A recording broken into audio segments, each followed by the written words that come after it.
144페이지. 위험부담. 537조가 144페이지 채무자 위험부담이고요. 538조가 채권자 위험부담인데 채권자 위험부담은 첫 번째 밑줄이 채권자 책임 있는 사유로 이행할 수 없게 된 때 이렇게 돼 있죠. 또 하나는 채권자 수령 지체 중이라고 돼 있으니까 둘 다 채권자가 잘못하고 있는 거잖아요. 그러니까 채권자가 책임을 지는 거죠. 요건에 보면 후발적 불능이라는 거 하고요. 후발적 불능에서 원시적 불능이 아니라 오른쪽 효과 그거 딱 머릿속에 넣으시면 되죠. 제3자로 이해한 게 의의가 있고 관련 판례가 있습니다. 주택 분양보증계약이 있고요. 구별결매 반가로 위반이 있죠. 병변 두 개. 출hiện 원인 관계가 있습니다. 반가로 1, 반가로 2, 반가로 3번과 관련 판례까지. 아주 중요한 부분이죠. 제3자를 위한 계약의 성립 요건이 있고요. 특히 반가로 위반은 박스 동그라미 1, 3, 4, 5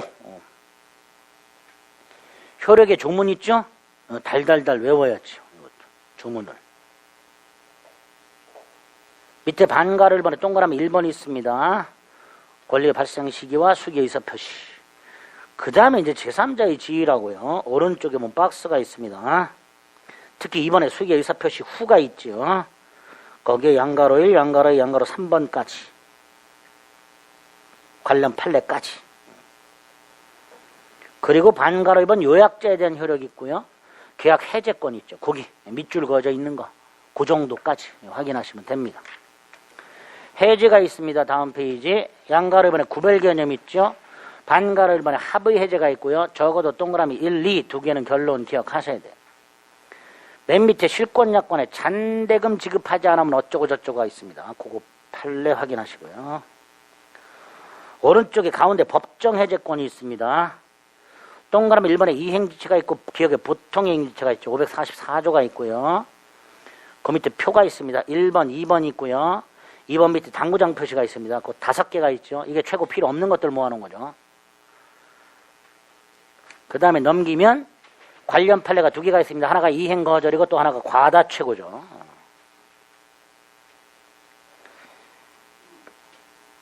그 다음에 그 밑에 니은의 정기행위 546조 조문 있고요. 동그라미 2번에 이행불능 있죠. 자, 이행불능관상 546조 하고요. 특히 오른쪽 디귿 관련 판례가 있죠. 그 디귿의 관련 판례 보면요. 키워드 2개를 찾아야 돼요. 첫 번째 줄 끝에 가압류가 있고요. 두 번째 줄 가운데 무자력이 있습니다. 요 2개가 있어야 이행불능입니다. 가압류만 있으면 이행불능이 아닙니다. 동그라미 한 번 있죠. 불완전 이행과 부적 의무 위반이 있죠. 그 부적 의무 위반과는 이제 판례가 하나 있죠. 검은 계약서상의 매매 대금에 관한 약정 부분이라고 되어 있죠. 이게 뭐예요? 다운 계약서 쓰기로 하는 약정. 그 약정에 기초한 다운 계약서를 써줄 의무. 부적 의무에 불과하다. 부적 의무에 불과하다. 동그라미 3번에 채권자 지체가 있고요. 쭉 내려오면 해제권 행사가 있죠. 543조와 552조. 다음 페이지 반가로 4번에 해제 불가분성이 있습니다. 조문과 동그라미 1번. 조문과 그 밑에 동그라미 1번. 해제의 효과가 있네요. 548조 1항 2항 하고요. 오른쪽 맨 위에 551조 하고요. 그 밑에 반가로 1번 계약의 소급적 실효와 관련된 동그라미 2번과 동그라미 3번 제3자 보호 그리고 제3자 보호되지 않는 놈들이 있습니다. 6놈이 있죠? 네, 기억해 주셔야 돼요. 밑에 원상회복 의무가 있습니다. 성질 부당이득 반환입니다. 어떻게? 범위, 선악불문 전부 반환하라고 되어 있죠. 내용, 기억과 디귿. 다음 페이지 동그라미 1번 판례. 해제권 행사의 경우 어쩌고 저쩌고 그 이자는 부당이득 반환이지 이행지체가 아니더라. 따라서 면체율이 아니라 법정이자를 부과하라. 이렇게 되죠. 쭉 내려서 반가로 3번에 손해배상 의무가 있습니다. 그 중에 동그라미 2번 판례 밑에 반가로 4번 해제권 소멸과 관련해서는 오른쪽 위에 해제권 특유한 소멸 원인 2개 그 정도 확인하시면 됩니다. 됐죠? 계약 청론 끝났습니다. 강론. 매매, 교환, 임대차 세 가지. 강론에서는 별거 없어요. 그 계약을 했을 때 그 계약상 당사자에게 어떤 권리와 의무가 생기는가. 그게 포인트예요.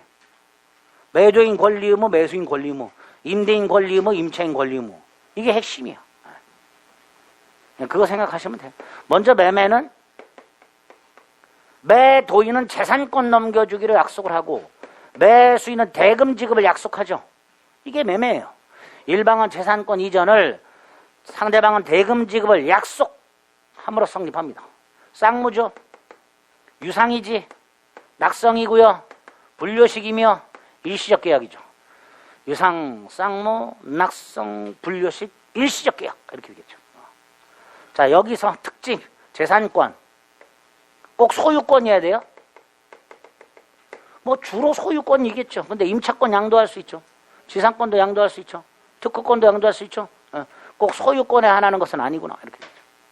아파트 분양계약 생각해 보세요. 아직 있지도 않은 100일로 소유권 산 거죠. 장래 재산권 된다. 각과리 땅을 매매하는데 그 땅이 병소유와 타인 재산권 된다. 약속만 하는 거니까. 재산권 관련 세 가지. 소유권이 아니어도 된다. 장래 재산권도 된다. 타인 물건 매매도 일단은 유효하다. 약속만 하는 거니까. 대금은 반드시 금전이어야 된다. 반드시. 따라서 금전 이외의 물건을 대가로 지급하기로 했을 때 이건 매매가 아니라 교환이다. 대금은 반드시 금전일 거니 되겠죠. 이런 매매 계약은 당연히 재산권 이전과 대금 지급만 합의가 되면 어떤 재산권을 넘겨줄지 대금을 얼마를 지급할지를 합의만 하면 계약은 성립하겠죠. 이 두 개가 목적이에요. 재산권 이전과 대금 지급이 목적이야. 목적만 합치하면 돼. 따라서 목적이 아닌 것들, 대금 지급 시기, 장소, 방법 이런 건 합의가 없어도 계약은 성립한다. 두 번째로 이 이전하고자 하는 재산권과 지급하고자 하는 이 대금은 반드시 계약 당시에 확정 또는 특정되어 있을 필요는 없다. 그 기준만 마련되어 있다면 계약은 유효하게 성립한다. 뭐 이렇게 되겠죠. 그 다음에 이 계약 성립 관련된 두 가지 제도가 우리 민법에 있는데 하나가 매매 예약이라는 제도가 있어요. 예약은 말 그대로 본 계약을 약속하는 거예요. 각과 을이 1월 10일 날 만나가지고 각과 을 사이에 갑이 갖고 있는 A 토지를 1억에 사고 팔기로 계약을 하는 게 아니라 이 계약을 1월 20일 날 하기로 약속. 이게 예약이 되는 거예요. 즉 계약을 나중에 하기로 약속하는 걸 예약이라고 합니다. 그럼 그 약속한 대로 그 날짜까지 본 계약을 하면 되죠. 그래서 본 계약 체결을 미리 약속하는 것을 매매 예약이라고 합니다.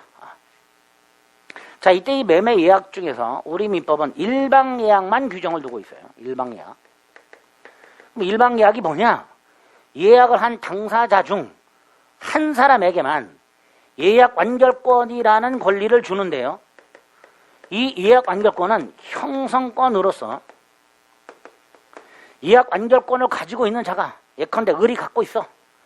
그럼 기간 내에 이 의사를 표시하면, 즉 매매를 완결할 의사를 표시하면 상대방의 동의나 승낙을 받을 필요 없이 본 계약이 체결이 되어 버립니다. 이런 걸 예약 완결권이라고 해요. 형성권이죠. 행사기간을 정하지 않으면 몇 년? 10년. 너무 길지? 그럼 상대방은 물어볼 수 있어. 그런데 우리 대답을 안 했어. 그럼 예약은 효력을 잃는다. 이렇게 되겠죠. 그 다음에 형성권 행사기간은 무슨 기간이라고 했어요? 제척기간. 제척기간이라는 말이 나오면 두 가지. 중단정지가 없다. 법원이 그 기간 도과 여부를 직권조사한다. 두 개가 떠올라야 되죠. 중단정지가 없으니까 부동산 매매 예약을 하고 을이 미리 부동산을 인도받아 그 부동산을 점유 사용하고 있다 하더라도 예약 완결권을 행사하지 않고 있다면 그 예약 완결권은 제척기간 경과로 소멸한다. 이렇게 되죠. 중단된다, 정지된다 이런 거 아니고 기간 경과로 소멸한다. 세 번째, 나중에 일방적으로 본계약이 체결돼야 되죠. 그러니까 미리 일방 예약하면서 계약의 내용을 확정하거나 그 기준은 마련을 해놔야 나중에 본 계약이 협의 없이 일방적으로 체결될 수 있겠지. 이걸 정하지도 않았고 기준도 마련을 안 했다면 나중에 일방적으로 본 계약이 체결될 수가 없잖아. 정해놓은 게 없으니까. 그러니까 일방 계약이 유효하게 성립하려면 미리 일방 계약 당시에 본 계약의 내용을 확정해 두거나 확정할 수 있는 기준을 마련해 놔야 한단 말이죠. 쉽게 말하면 다 정해놓고 계약 날짜만 뒤로 밀어놓은 거예요. 그걸 예약이다 이렇게 생각하시면 돼요. 네 번째, 이게 부동산 예약 완결권이야. 그럼 가등기 해놓을 수 있어요. 뭐 해놓을 수 있다고요? 부동산 예약 완결권은 가등기를 해놓을 수 있어요. 요거 때문에 채권 담보 수단으로 쓴다. 요거 때문에. 보통 일방 예약을 하진 않고요. 채권 담보 수단으로 쓴다. 을이 갑에게 돈을 빌려주면서 갑이 돈을 못 갚으면 땅 소유권을 넘겨주기로 해. 이때 을은 갑이 돈을 안 갚으면 땅 소유권을 안전하게 가져와야 되잖아. 중간에 갑이 팔아먹으면 안 될 거 아니에요. 그러니까 을이 갑에게 돈을 빌려주면서 갑은 땅을 담보로 제공하되 을에게 예약 완결권을 주고 채권자한테 그 채권자는 예약 완결권을 가등기 해놨다가 나중에 갑이 돈을 갚지 않으면 본등기를 함으로써 소유권을 가져오게 됩니다. 이런 걸 무슨 담보로 한다 그랬죠? 가등기 담보. 무슨 담보? 가등기 담보. 이렇게 가등기 담보 수단으로 매매 예약은 활용이 되고 있더라. 몇 가지만 기억하시면 돼요. 조문하고요. 제척기간 경고로 소멸한다는 거 하고요. 본계약의 내용을 확정하거나 기준 마련해야 된다는 거 하고요. 부동산 예약권을 가등기 할 수 있다는 거. 뭐 그 정도, 그 정도 확인하시면 됩니다. 나오는 질문 몇 가지만 확인하시면 맞출 수 있습니다. 문제가 계약금이죠. 뜻이 뭐냐? 매매와 같은 유상계약을 하면서 매수인 등이 매도인에게 줬다가 돌려받는 금전, 물건, 이게 계약금이다. 아, 물건도 계약금이 되는구나. 이런 매매 계약을 하면서 1,000만 원을 계약금을 요구한다. 을이 돈으로 줄 수도 있고 다이아몬드 반지로 줄 수도 있다. 그 다이아몬드 반지를 갑이 받았다. 그럼 그것도 뭐가 된다? 계약금이 된다. 이때 계약금은 당연히 물건도 계약금이 되니까 대금의 일부다 아니다. 아니다. 따라서 계약이 이행되면 반환위 원칙이다. 그죠? 다만 현실적으로는 99.9% 돈으로 주지요. 이때 그 계약금을 금전으로 줬을 때는 대금의 충당할 수는 있다. 대금 일부가 아니지만 대금에 충당하는 관행이 있다. 관행. 돈으로 줬을 때는. 그죠? 어쨌든 대금 일부가 아니고요. 반환이 원칙이라는 거 잊지 마시고요. 단 보통은 금전으로 주게 되고요. 금전으로 줬을 땐 대금에 충당할 수 있다. 충당하는 관행이 있다. 이렇게 생각합니다. 기능은 세 가지. 증약금, 계약을 체결했다는 증거, 가장 최소한도의 성질. 자, 그 다음에 민법은 해약금의 기능을 넣어놨다. 우리 민법은 계약금에다가. 나가 특약을 하면 뭐가 된다? 위약금이 된다. 특약을 했을 때. 자, 을이 계약금 1,000만 원을 줬다. 근데 대금을 지급하지 않는다. 채무불이행. 그래서 갑이 채무불이행을 이유로 계약을 해제했다. 아까 봤죠? 갑은 받은 돈에다가 이자 붙여 돌려 주고 따로 뭐 청구? 손해배상 청구. 그런데 을의 채무불이행이 있을 때 갑이 이 받은 계약금 1,000만 원을 손해배상에 충당해서 반환하기 싫어. 지가 몰수하고 싶어. 그럼 뭐 해라? 특약해라. 그게 위약금. 만약에 위약금 특약이 없다면 계약금은 위약금 성질이 없으니까 돌려주고 실제 손해배상만 청구할 수 있을 뿐이다. 이렇게 되겠죠. 위약금이 되려면 반드시 당사자에 뭐가 있어야 된다고? 위약금 특약. 자, 위약금 특약을 했을 때 그 위약금은 종류가 두 개. 하나가 손해배상액의 예정, 또 하나가 위약벌. 어떤 차이가 있냐? 손해배상액의 예정이라면 계약금 몰수로 끝. 추가적인 손해배상 청구를 못한다. 반면에 위약벌이라면 계약금 몰수하고 앤드 또 손해배상 청구할 수 있다. 차이가 있죠. 자, 이때 위약금 특약이 있더라. 손해배상의 그 예정이냐 위약벌이냐 구별해야 되겠죠. 보통은 특약 내용으로 구별이 돼. 구별할 수 없을 때는 손해배상의 그 예정으로 추정. 구별할 수 없을 때는 손해배상의 예정으로 추정하게 됩니다. 어찌됐건 위약금이 되려면 반드시 당사자사에 특약이 있을 거 이렇게 되죠. 세 번째, 매매 계약을 하면서 반드시 계약금을 주느냐? 아니더라. 편의점이나 마트 가서 물건 사는 경우 생각해봐라. 계약금 준 적 있냐 없냐? 없다. 그러면 반대로 계약금을 주려면 계약금 주는 약속을 따로 해야 된다. 이걸 계약이라 한다. 그래서 편의점이나 마트에서 물건을 살 때는 매매 계약만 하는 거고요. 계약금 계약은 따로 없는 거고. 그렇죠. 이때 매매 계약이 주죠. 계약금 계약은 종된 계약이죠. 따라서 매매 계약이 효력이 상실이 되면 계약금 계약도 효력이 상실이 됩니다. 단 별개의 계약이잖아. 따라서 매매 계약은 1월 10일 날 했고 계약금 계약은 1월 15일 날 할 수 있냐? 있다. 매매 계약과 계약금 계약은 반드시 동시할 필요가 없다. 세 번째가 중요하죠. 요물 계약이다. 무슨 계약? 요물 계약. 즉 계약금을 주고받기로 약속만 해가지고는 계약금 계약은 성립하지 않는다.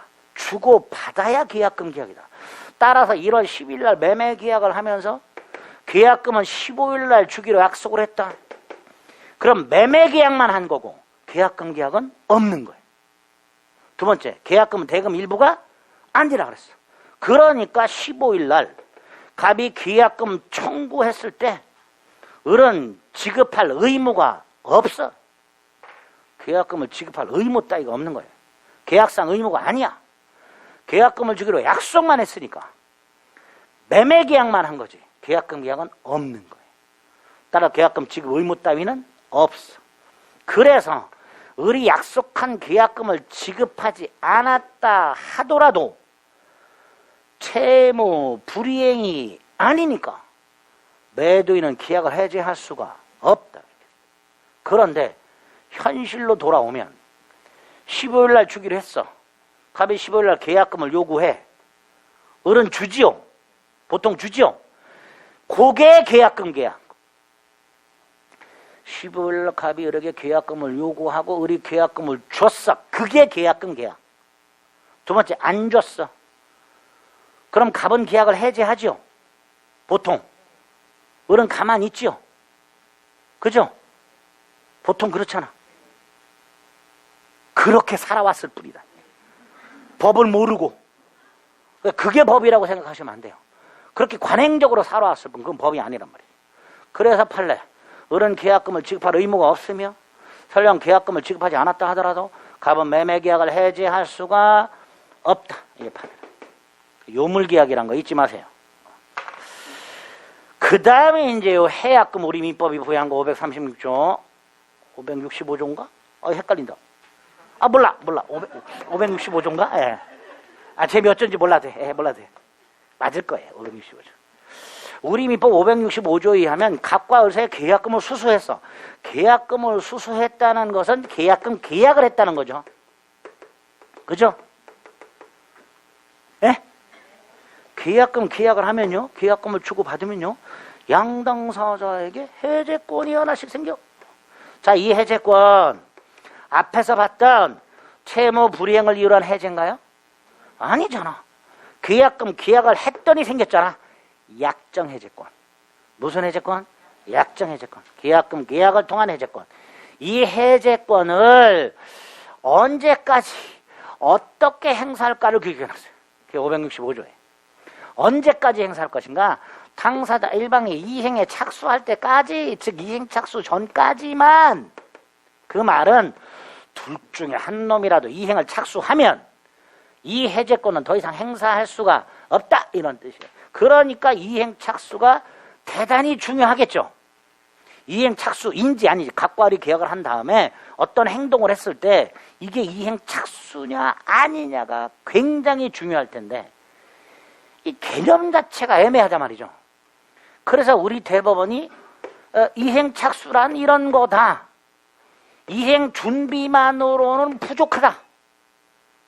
하지만 이행 또는 이행 제공까지는 아니다. 이게 이행착수다. 즉 이행 준비 이후 이행 제공 전 그 어디쯤 이게 이행착수다. 이게 이행착수의 개념이에요. 대법원에 할 때. 근데 애매하죠? 안 애매해? 애매하잖아. 그러니까 사람들은 이 말을 듣고도 몰라. 모르니까 법원 달려가서 이게 이행착수인가요? 아닌가요? 물어보겠지. 그래서 이행착수라고 판결해 준 것과 아닌 거 구별하지 마. 대표적인 이행착수가 뭐가 있다고 그랬어요? 중도금 지급. 중도금 지급. 현금으로 주든 수표로 주든 어무로 주든 중도금 지급이 대표적인 이행착수다. 이행기 전에도 이행착수 하시다. 또 하나 산업인력 판례는 아니고요. 산업인력관리공단이 이행착수라고 우긴 게 있어. 등기소 동행촉구. 매도인이 또는 매수인이 등기소를 또는 대금을 마련해서 상대방에게 등기소 가자. 그것도 이행착수다. 반면에 아닌 게 두 개가 있어. 매도인이 계약금만 받은 상태에서 매수인에게 잔금을 지급하라고 소송을 제기. 이거 이행착수? 아니니까 소제기 후에도 계약금 해지할 수 있다. 토지거래 허가부에서 허가를 받았어. 역시 이행착수? 아니더라. 따라서 허가 후에도 계약금 해지할 수 있다. 꼭 기억하자. 이행착수와 관해서. 두 번째, 어떻게 행사하는가? 계약금을 준 사람은 계약금 포기하면 되고 받은 사람은 배액을 상환해야 돼. 여기서 배액 상환 관련해서 첫째, 현실적으로 배액 상환을 해야 됩니다. 배액 상환하겠다는 의사표시만으로는 안 된다. 배액 상환을 제공해라. 두 번째, 상대방이 수령을 안 하고 도망다녀? 공탁까지 해야 되는가? 공탁까지 할 필요는 없다. 공탁 안 해도 된다. 세 번째, 일부만 받았네? 1,000만 원을 주기로 해놓고 100만 원만 줬네? 자, 매도인이 계약을 해지하려고 하네. 받은 100만 원의 2배가 아니라 받기로 한 1,000만 원의 2배. 지급받은 계약금이 기준이 되는 게 아니라 지급받기로 한 약정 계약금이 100의 기준. 그 세 가지 정도 기억하시면 104원. 다섯 번째, 그렇게 해제했어. 포기하고 해제하거나 100을 상환하고 해제했어. 당연히 계약은 소급해서 소멸. 하지만 이행 착수 전이야. 따라서 원상회복은 있을 수가 없어. 채무 불이행이 없어. 손해배상도 청구할 수 없다. 이렇게 되겠죠. 이게 계약금 해제 효과. 두 가지 꼭 기억하셔야 돼요. 원상회복 의무 없다는 거 하고 손해배상 청구할 수 없다라는 거 하고. 마지막으로 계약이 정상적으로 이행되면 계약금을 뭐 하는 게 원칙이라고요? 돌려주는 게 원칙이라고. 그 정도. 우린 지금 매매계약의 성립을 보고 있습니다. 네 번째, 보통의 매매계약에서는 이런 게 없지만 덩치 큰 거 할 때 매매계약 비용이 추가적으로 지출되는 경우가 있더라. 부동산을 감정평가를 하거나 토지를 청량을 하거나 계약서를 공정사무실 가서 공증을 하거나 이런 건 매매 비용, 매매 계약, 매매 대금 이외에 계약을 체결하면서 별도로 지출되는 비용이죠. 이거를 매도인이 부담할래, 매수인이 부담할래, 협의가 있으면 그대로 하면 되고, 협의가 없으면 똑같이 부담해라. 균분 부담. 이 정도 간단히 기억하시면 돼요. 이게 매매계약의 성립이야. 별거 없지요. 계약금 조심하죠. 계약금. 아주 중요하다. 올해도 나온다. 안 나오면 제 손에 장을 한 번도 장 지져본 적 없어요. 그러니까 나오니까. 계약금은 꼭 기억하죠. 계약의 뜻과 계약이 성립봤어요. 세 번째, 매매계약의 효력. 자, 계약의 효력은 계약 당사자에게 어떤 권리와 의무가 생기는가였죠. 그러니까 매매계약의 효력은 매도인 권리 의무, 매수인 권리 의무가 되겠지. 자, 매도인은 어떤 권리가 생겨요? 대금 청구권. 어떤 의무가 생겨요? 재산권 이전 의무. 매수인은 재산권 이전 청구권. 의무는 대금 지급 의무 이렇게 되겠죠. 당연히 재산권 이전 의무와 대금 지급 의무는 무슨 관계? 동시행 관계. 특별한 약정을 하지 않는 한 두 개는 일단 동시행 관계 이렇게 되겠죠. 두 번째, 이 재산권 완전한 재산권이어야 되죠. 완전한 재산권 따라서 부동산의 경우에는 등기만 넘겨주면 안 돼. 인도까지 해야 돼. 아파트 등기만 넘겨주고 열쇠를 안 줘. 그럼 난 들어가질 못해. 열쇠 넘겨줘야지. 부동산에 가압류 따위가 되어 있어. 압류가 돼 있어. 저당권이 등기돼. 당연히 이거 말소하고 이전 등기해줘야 되죠. 그죠? 이렇게 완전한 권리. 등기도 인도도 하라. 저당권 따위가 있으면 다 넘겨줘라. 부합물도 넘겨줘라. 주유소를 팔아먹은 놈이 유류처장 택배를 안 내놔. 안 되겠죠. 주유기를 안 내놔. 다 넘겨줘라. 부합물, 종물도 특별한 사정이 없는 한 넘겨줘라. 타인 물건을 매매했네. 취득해서 넘겨줘라. 이게 완전한 권리. 그런데 만약에 매도인이 재산권을 넘겨주지 못하거나 완전하지 못한 재산권을 넘겨주거나 그런 경우 있을 수 있죠. 사람 일인지라 매도인이 재산권 자체를 못 넘겨주거나 재산권을 넘겨주긴 넘겨줬지만 물건에 하자가 있어서 권리 자체가 완전하지 않거나 그럼 당연히 매도인은 책임을 져야 되겠지. 자, 이때 매도인에게 잘못이 있어. 그럼 채무 불이행 책임을 져야 돼. 채무 불이행 책임. 당연한 거죠. 근데 매도인에게 잘못이 없어. 그럼 책임 안 져야 되죠. 그런데 우리 민법은 매도인에게 잘못이 없어도 책임을 지는 걸 규정하고 있더라. 그걸 뭐라 한다? 담보 책임. 그놈이 문제가 돼. 그놈. 여기서 나오는 거예요. 매수인 대금 지급 의무. 아까 대금은 반드시 금전에 한한다 그랬죠. 두 번째, 대금 지급 시기. 보통 매도인의 재산권이란과 동일하게 해야 되죠. 네? 동일기한 추정. 동일기한 추정.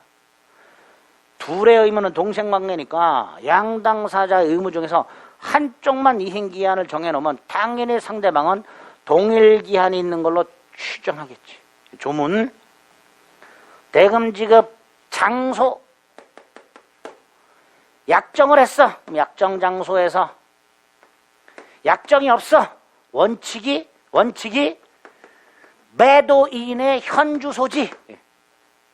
대금 지급 장소 원칙이 어디라고요? 매도인의 현주소지. 다만 인도와 동시에 지급하기로 했어. 그때는 인도 장소. 예외입니다. 인도와 동시에 지급하려 했을 때 인도 장소. 세 번째, 매매 목적물의 과실. 각과 을 사이에 101호화를 매매했어. 1월 10일 날. 등기는 6월 10일 날 넘겨주기로 했어. 그런데 이 101호에 매달 15일 월세 50만 원 임차인이 있어. 이 월세 50만 원, 이게 과실이죠. 그러면 계약 이후 1월 15일, 2월 15일, 3월 15일, 4월 15일, 5월 15일 계약 이후 발생하는 이 과실, 이거를 누가 받으냐? 누가 수취하느냐? 갑이 수취하느냐? 을이 수취하느냐? 과실을 누가 수취하느냐 문제가 생길 수 있더라. 규정을 해놨죠. 101호를 인도하기 전과 후로 나눠서 인도전은 매도인이 등기 아닙니다. 열쇠 넘겨주는 거 말하는 거예요. 인도 전후. 인도 후에는 다만 인도 전이라도 매수인이 대금을 부지급했다면 그때는 매수인이 수취해라. 반대로 매수인이 대금을 지급하기 전에 인도를 받았다. 그럼 이때는 매수인은 과실을 수취하고 대신 대금의 이자를 지급하라. 그러니까 인도 후에는 무조건 누가 수취하는 거예요? 매수인이. 대금을 줬든 안 줬든 매수인이 수취하는 거고. 다만 매수인이 대금 지급 전에 인도부터 받았다. 대금의 이자를 지급하라. 다섯 번째,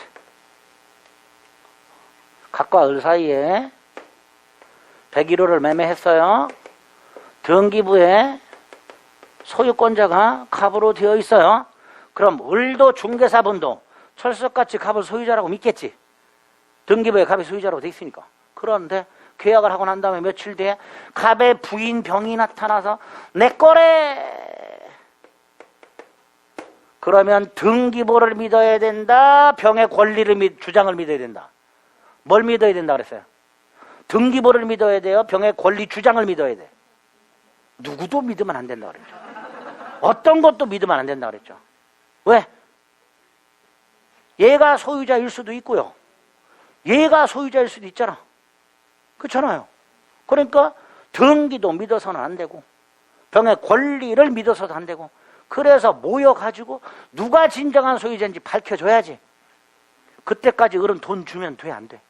안 되죠. 대금 지급 거절권이라는 게 있어요.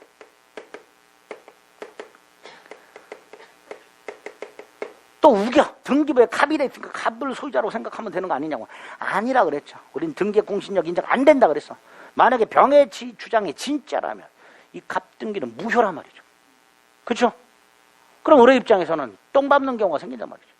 그래서 매매 목적물의 권리자가 아니라 권리를 주장하는 자가 있다면 매수인은 뭐 할 수 있다? 대금 지급을 거절할 수 있도록 해놓은 거예요. 등기 공신력이 인정 안 되기 때문에. 이때 갑, 매도인은 만약에 진짜 갑소유라면 열받지요. 그래서 매도인에게도 대응수단을 두 개를 만들어 놨어요. 공탁을 청구하거나 다른 담보를 제공하고 대금을 청구하거나 그 매도인 대응수단이 되는 거예요. 이런 식으로 매수인의 대금 지급 거절권과 매도인의 대응수단 두 개, 이런 게 매매계약에 마련이 되어 있습니다. 요게 다음 중 매매계약의 효력과 관련해서 옳은 것은 틀린 것은 해가지고 일반적으로 등장하는 지문들입니다. 쉽게 내면 요걸 내요. 매매계약의 효력에서. 다만 이제 조금 매매계약에 해서 어렵게 나오는 게 매도인의 담보책임이라는 거예요. 좀 전에 매도인은 완전한 재산권을 넘겨줘야 된다 그랬죠. 근데 재산권을 못 넘겨주는 경우, 소유권은 넘겨줬지만 물건이 완전하지 않은 경우, 이럴 때 매도인은 잘못이 있으면 무슨 책임? 채무 불이행 책임을 진다 그랬어요. 매도인에게 잘못이 있으면. 그 채무 불이행 책임의 내용이 뭐였죠? 매수인은 계약을 해지하고 원상회복을 청구하고 손해배상 청구하면 되죠. 그게 채무 불이행 책임이에요. 반면에 매도인에게 아무런 잘못이 없어. 여러분이 책을 샀어. 그런데 남들 거는 다 멀쩡한데 내 것만 중간에 20페이지가 반대로 붙어 있어. 그냥 그대로 볼 수도 있지만 볼 때마다 짜증나죠. 그래서 매도인한테 가서 따졌어. 그랬더니 매도인이 내 잘못 아닌데? 잘못이 없단 말이죠. 잘못이 없으면 책임을 안 지는 게 원칙이잖아. 그런데 우리 민법은 매도인이 잘못이 없어도 일단은 책임을 지라고 법에서 정해놨어. 그걸 뭐라 한다? 담보책임이란다. 그리고 이 담보책임의 내용은 매수인이 매도인에게 5가지 대금의 감액을 청구하거나 계약을 해제하거나 손해배상을 청구하거나 출제액 상환을 청구하거나 완전한 물건의 급부를 청구하거나 5가지 권리를 행사할 수 있도록 해놨어요. 그래서 결국 채무불이행은 3가지. 계약해제, 원상회복, 손해배상, 담보책임, 매도인의 담보책임은 5가지. 일단 외워야 되죠. 매도인의 담보책임이 아닌 것은 이런 문제가 나온 적이 있었다 그랬죠. 답이 하자, 보수 청구가 답이었어요. 일단 5개 외워야 돼. 그리고 이 매수인이 매도인을 상대로 대금 감액을 청구할 수 있냐 없냐, 계약을 해지할 수 있냐 없냐, 손해배상을 청구할 수 있냐 없냐, 출제액 상환을 청구할 수 있냐 없냐, 완전물 급부를 청구할 수 있냐 없냐, 이게 담보책임의 내용이라고 그랬어요. 그리고 그 있다 없다의 기준, 그게 문제예요. 기준. 첫째 기준, 이게 담보책임이고, 이게 성질이고 내용은 요런 거고 각각의 권리를 행사할 수 있다 없다 기준. 구체적으로 담보 책임의 내용. 첫째, 물건을 매매했을 때 물건 매매. 두 번째, 물건을 경매했을 때 내가 경락을 받았을 때. 세 번째, 물건이 아닌 채권을 사고 팔았을 때. 크게 이렇게 세 가지 내용이 있더라요. 담보 책임이. 물건 매매, 물건 경매, 채권 매매. 세 가지. 그 중에 90%가 여기서 나오다. 90%. 요것만 보자. 요것만. 물건 매매만. 나머지 두 개는 나중에 문제풀이에서 지문으로 정리하셔도 충분해. 요것만 보자. 요것만. 자, 물건 매매가 다시 크게 두 개. 권리를 못 넘겨줘. 소유권 자체를 못 넘겨줘. 이런 거 권리하자. 권리는 넘겨줬는데 물건 자체에 물리적 하자가 있어. 아까 책 20페이지가 반대로 붙어 있어. 이런 거. 이런 거 물건에 하자.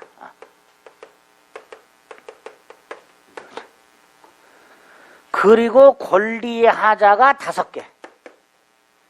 물건의 하자가 2개. 여기서 90%. 그 중에서도 여기서 80%. 그 중에서도 여기서 70%. 나오는 지문을 보면. 그래서 70% 맞추고 싶은 분은 여기까지. 80% 맞추고 싶은 분은 이거. 90% 맞추고 싶으면 여기까지. 다 맞추고 싶으면 여기까지. 그죠? 찍고 싶은 분들은 다 잊어. 찍어도 돼요. 찍어도 돼. 뭐 한 문제 나오는 거 찍으면 되지. 다 풀고 나서 답안지 체크할 거 아니에요. 그죠? 예? 그럼 이제 답 못 고른 게 듬성듬성 있을 거 아니에요. 시험 답안지 걷어갈 때까지 계속 문제를 보죠. 그래서 이제 시험이 딱 끝나면 땡 치고 탁 찍잖아. 찍을 때 보통 어떻게 찍어? 지그재그로. 생각나는 번호대로 찍죠. 앞에는 2번 찍었다가 그 다음 3번 찍었다가 4번 찍었다가. 다 틀리죠? 한 번호 찍어야지. 한 번호. 기둥 세우기 한 번호. 제일 적은 거 2번이 2개밖에 없네. 그럼 2번 다 찍는 거죠. 물론 나머지를 내가 다 맞췄다는 전제가 되기는 하기는 하지만 그래도 한 번호 찍어야지. 한 번호 찍으면 돼요. 담보 책임은 보통 2번 3번이 답이 많아요. 그렇다니까 주로 또 믿지는 말고. 그러니까 권리의 하자가 5개가 있는데요. 그 중에 첫 번째가 전부가 타인 권리인 경우. 각과 을 사이에 땅을 1000평을 매매했는데 이 1000평이 전부 병소유. 근데 갑이 그걸 취득해서 넘겨줘야 되는데 못 넘겨줬어. 그럴 때 매수인은 매도인에게 어떤 책임을 묻는가? 이게 전부 타인 권리예요. 자, 매수인이요. 전부가 타인 권리라는 사실을 계약 당시에 모르고 있었던 경우와 알고 있었던 경우로 나눠서 선악으로 나눠서 담보 책임은 매수인의 선악을 구별해야 되는구나. 이렇게.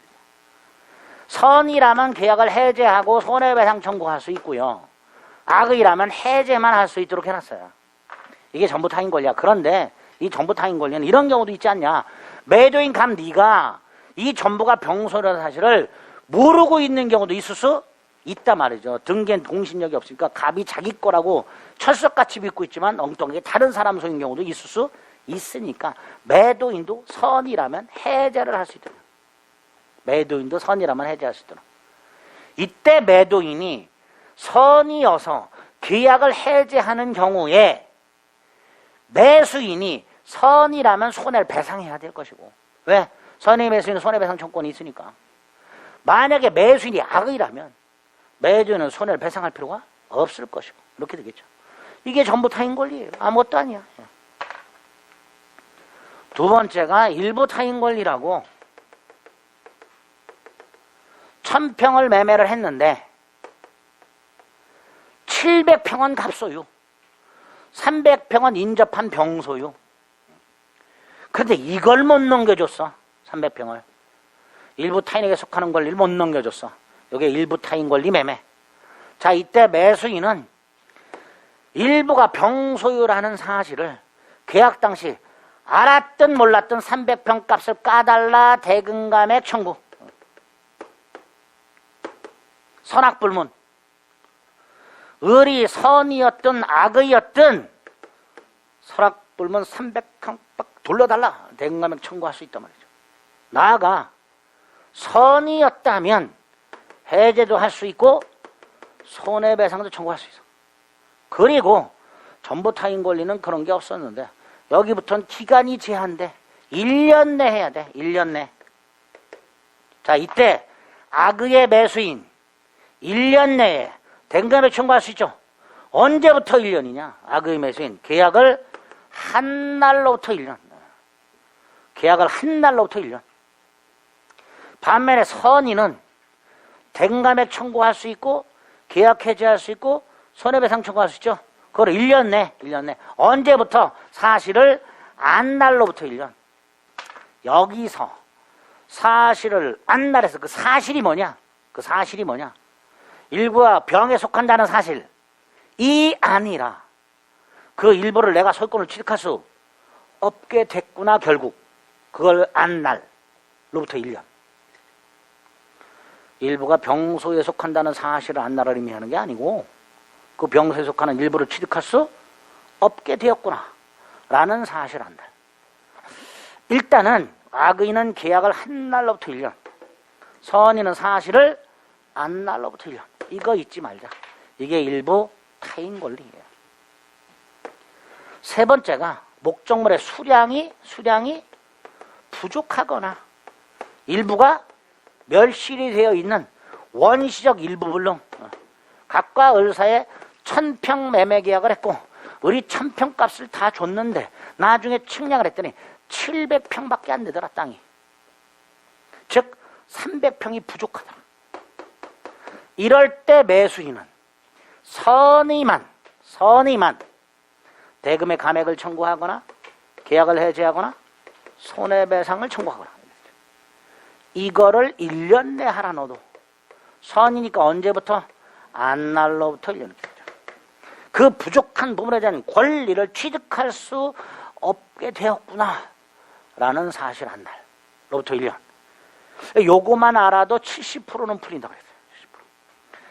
70%. 특히 요놈은 단독으로도 나옵니다. 단독으로도. 요것만 따로 물어보기도 해. 네 번째. 갑이 1000평을 샀어. 을이 소유권 취득했고요. 측량했더니 1000평이 딱 맞아. 그럼 아무 문제 없죠. 이 땅에 기존의 지상권자가 있네. 전세권자가 있네. 등기된 임차인이 있네. 요역지를 샀는데 필요한 지역권이 없네. 그럼 매수인은 요놈들이 사라질 때까지는 땅을 제대로 사용 수익할 수가 없지요. 즉 매매된 목적물에 용익적인 권리가 존재함으로써 매수인이 그 권리가 사라질 때까지는 목적물을 제대로 사용수익할 수가 없는 사태가 됐네. 이게 용익적 권리한 제한 이렇게 불러요. 이때 매수인은 선의만 해제 손해배상을 청구할 수 있도록 해놨습니다. 특히 해제는요. 요놈 때문에 목적을 달성할 수 없을 경우에 한해서만 계약을 해제할 수 있도록 하는 제한이 또 있습니다. 여기는. 그리고 이것도 사실 안 날로부터 1년이겠죠. 그죠? 이게 용익적 권리한 제한이 있을 때도 한번 책임 이렇게 되네. 다섯 번째가 자꾸 머릿속으로 지금 표정 보니까 이해하려고 그러지 마시라니까. 이해 안 된다니까. 이게 뭐 이해가 돼. 자꾸 이해하려고 그러니까 어려운 거야. 이해하지 말라니까. 듣고 넘어가라니까. 제발. 이거 아직도 논문이 나와요. 학자들 사이에 아직도 다툼이 있어. 이거 해결하는 논문 나오면 그대로 박사학위 줄 거야. 개짜증 나죠 이거요. 다섯 번째. 100평을 샀는데 1000평을 샀는데 저당권이 있었어. 그걸 샀어. 근데 갑이 돈을 안 갚았고 저당권이 실행됐네. 이거 우리 저당권에서 봤던 저당부동산 제3취득자 그놈이죠. 그놈이잖아. 지난주에 했잖아요. 저당부동산 제3취득자 저당권이 설정돼 있는 부동산에 대해서 소유권, 지상권, 전세권을 취득한 놈, 그 중에서 소유권 취득한 놈, 뭘 통해서? 매매를 통해서. 그놈만 따로 담보 책임이 또 있는 거예요. 저당 부동산 제3취득자 중에서 소유권 취득한 놈, 뭘 통해서? 매매를 통해서. 그놈에게 또 담보 책임이 하나 인정되는 거야. 저당권이 실행이 됐어. 소유권 상실했죠? 해제 손해배상 청구할 수 있어. 그런데 얘한테 대신 갚아서 소유권 방어하려고 우리 제3취득자 변제권이 있었죠. 구상권이 있었죠. 합쳐놓은 게 출제액 상환청권이에요. 그게 담보 책임으로 오면 출제액 상환청권이 되는 거야. 출제액이 뭐야? 대신 갚은 거야. 갚았으니까 내놔. 그게 출제액 상환청구권 이렇게 됩니다. 이렇게 저당권이 설정된 목적물을 샀는데 그 저당권이 실행이 됨으로써 소유권을 상실하게 된 매수인은 해제 손해배상을 청구할 수 있고 그 외에 출제액 상환도 청구할 수 있다. 이게 뭐냐? 변제 플러스 구상권 이렇게 되는 거죠. 그런데 이런 권리를 선악을 묻지 않고 할 수 있도록 해놨더라. 계약 당시 저당권자가 있다는 걸 알았든 몰랐든 할 수 있도록 하고 있더라. 그래서 담보 책임 중에서 악의의 매수인이 손해배상을 청구할 수 있는 유일한 담보 책임. 악의의 매수인이 매도인에게 손해배상을 청구할 수 있는 유일한 담보 책임. 그게 이거. 5개. 여기 권리하자. 이렇게 됩니다. 여기까지 알시면 80% 맞죠. 그럼 10% 더 올리자 말이지. 물건의 하자. 이 물건의 하자는 첫째, 물리적 하자가 있는 걸 말하는 거예요. 뭐가 있는 걸 말한다고요? 내가 소유권은 다 취득해서 권리는 멀쩡, 권리 자체는 멀쩡해. 근데 물건에 물리적 하자가 있어. 아까 책이 뭐 20% 반대로 붙어 있거나 말이죠. 주택을 샀는데 금이 쩍쩍 갈라지거나 물이 줄줄 새거나 뭐 이런 것들. 자동차를 샀어, 새 거를. 고속도로 가자마자 퍼져버렸어. 뭐 이런 거. 일주일 만에 화재가 홀랑 나서 다 타버렸어, 이런 거. 물리적 하자. TV를 샀는데 이틀 만에 금이 쩍쩍 갈라져. 짱깨 걸 써, 중국 걸 써서 그랬어. 아이고. 제가 열이 받아서 그래.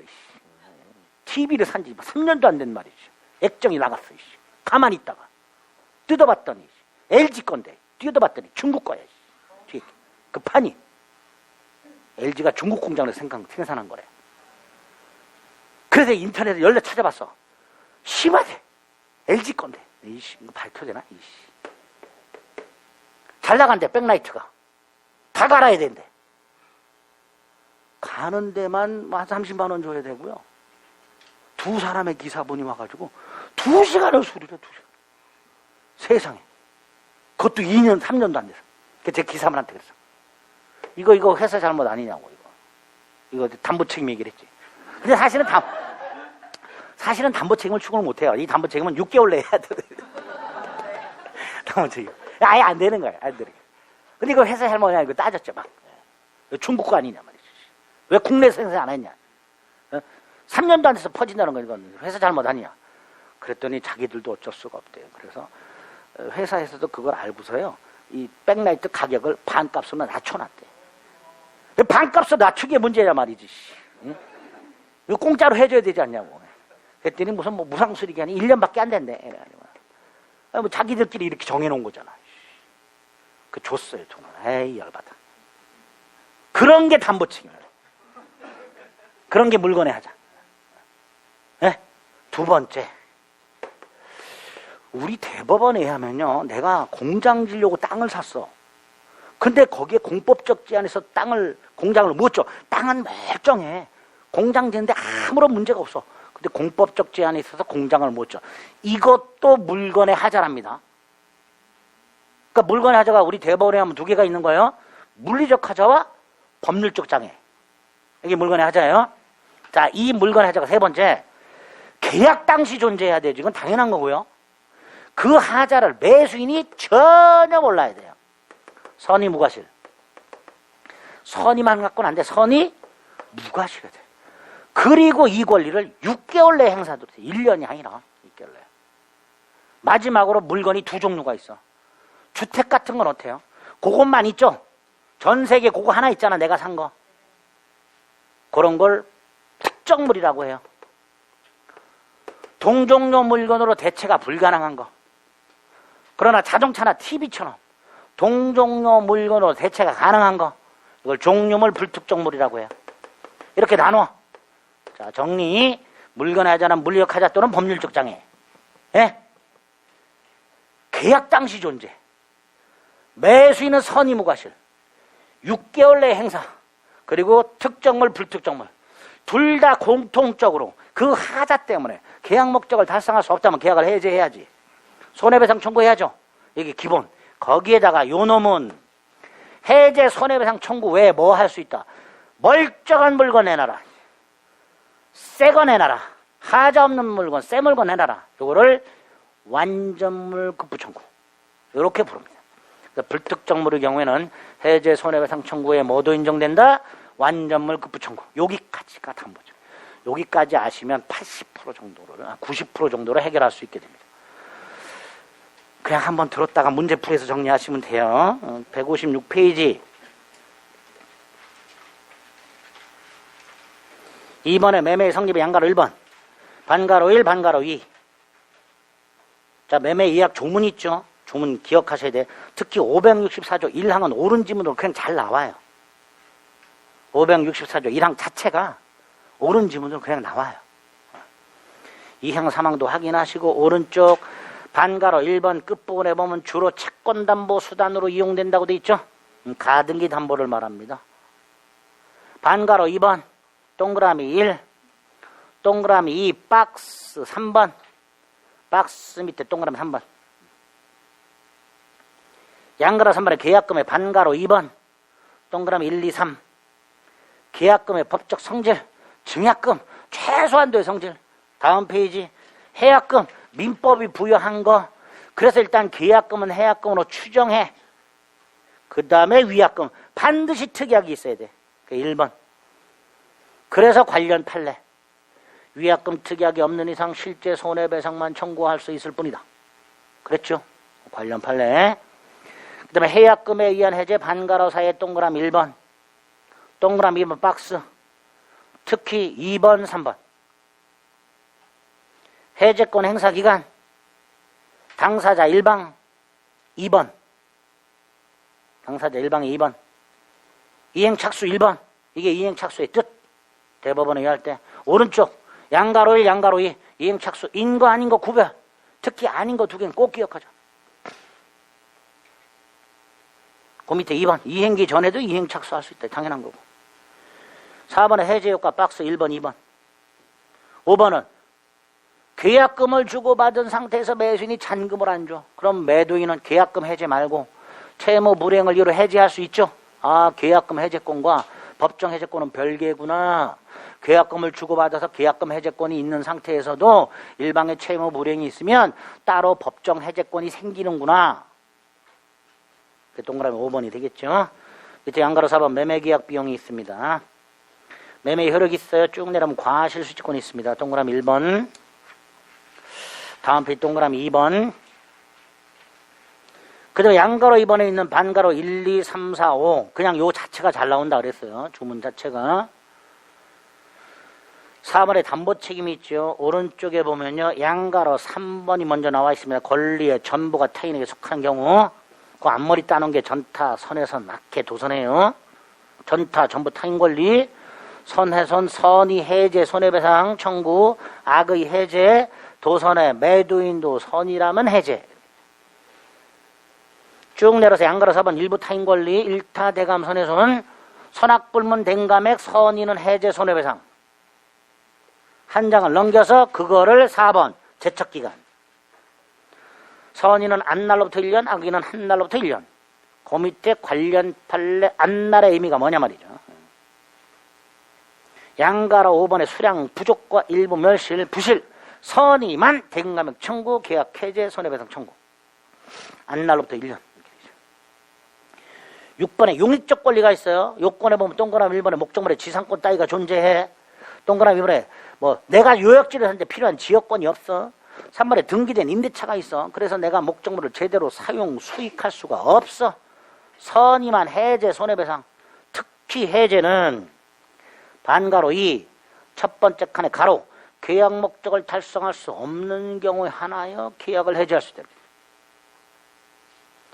7번에 저당권 따위가 행사가 됐어. 출해손. 그죠? 밑에 판례가 뭐예요? 부동산을 살 당시에 저당권이 설정돼 있다는 사실을 알았든 몰랐든 선악을 묻지 않고 출첵상한을 청구할 수 있다. 선악불문 출첵상한 청구 개혁해제 손해배상 이렇게 되죠. 그죠? 그런 것들 확인하시면 됩니다. 오른쪽 양가로 8번 물건의 하자, 반가로 1번 물리적 하자뿐만 아니라 법률적 하자가 있는 경우도 목적론 하자에 해당이 된다. 반가로 1번.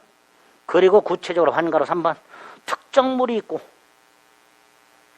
다음 페이지 불특정물이 있더라. 그죠? 특정물은 해제 손해배상, 불특정물은 해제 손해배상 외에 뭐 완전물 급부 청구 언제까지? 6개월. 그죠? 그 정도 확인하시면 된다 말이죠. 그래서 경매와 채권은요, 나중에 이제 문제 지문 한두 개 통해서 확인하시면 되고요. 여기까지 담보 책임을 정리해 주시면 됩니다. 됐죠? 네. 환매 다음 주에 간단히 보고요. 임대차 보고요. 주택임대차부터 특별법 정리할 겁니다. 특별법은요, 이 교재를 체크를 해드릴 거예요. 교재를 체크해 드릴 거라고. 그리고 여기에 개정사항이 있어요. 주택임대차에. 그러니까 꼭 갖고 오셔야 돼. 법 책 만들고 난 다음에 또 개정이 된 게 있어서 다음 주에 그거까지 체크를 해드리도록 하겠습니다. 열심히 하세요.